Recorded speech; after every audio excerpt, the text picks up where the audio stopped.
छत्तीसगढ़। मौसम वैज्ञानिक मेरे साथ सुनील पांडे जी हैं। आज मौसम के बारे में इनसे बात करते हैं।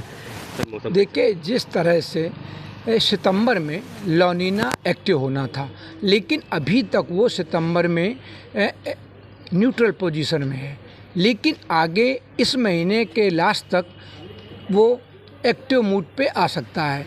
और अगर लानीना एक्टिव हो जाता है तो निश्चित रूप से अक्टूबर के तक बारिश की गतिविधियां पूरे भारत में रुक रुक कर चलने की संभावना है। और इसके साथ ही लगातार अरब सागर और बंगाली खाड़ी से मॉइस्चर फीड भी आता रहेगा।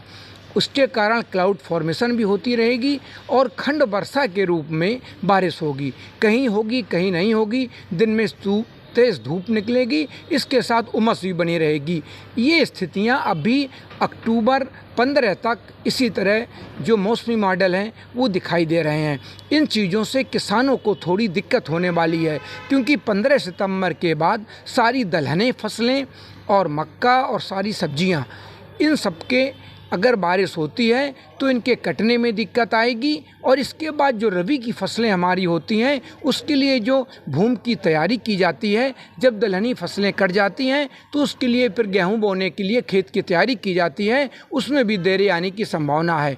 अगर इस तरह की स्थितियां बनती हैं तो वो निश्चित खाद्यान्न उत्पादन को प्रभावित कर सकती हैं और किसानों को भी दिक्कत कर सकती हैं। इसके लिए किसानों को लगातार मौसम विज्ञानियों से और कृषि विज्ञान केंद्र के वैज्ञानिकों से सलाह लेनी चाहिए। अगर 3 दिन मौसम खुलता है और बारिश ज़्यादा नहीं होने की संभावना है तो उनको अपनी फसलों को काट के अगली रबी की फसलों के लिए खेत की तैयारी शुरू कर देनी चाहिए। सर, जैसे कि सावन का मौसम पूरा ऐसे निकल गया, पानी इतनी नहीं गिरा, क्या कारण है इसका? देखिए, औसत रूप से पानी पूरे उत्तर प्रदेश में, कानपुर में, सभी जगह औसत से ज़्यादा बारिश हो चुकी है। लेकिन जिस तरह बारिश खंड वर्षा के रूप में हो रही है, कहीं होती है कहीं नहीं होती है और कहीं ज़्यादा होती है, और 2 से 3 दिन तक बारिश और बादल रहते नहीं हैं। शाम को बारिश हुई, फिर दूसरे दिन तेज़ धूप निकल आती है। ये स्थितियां जलवायु परिवर्तन की वजह से हैं। इससे हमें लगता है कि बारिश नहीं हो रही है। बारिश खंड वर्षा के रूप में हो रही है, कहीं ज़्यादा कहीं कम, और ऐसी ही स्थितियां आगे आने वाले सालों में और भी विकराल रूप ले सकती हैं। धन्यवाद सर।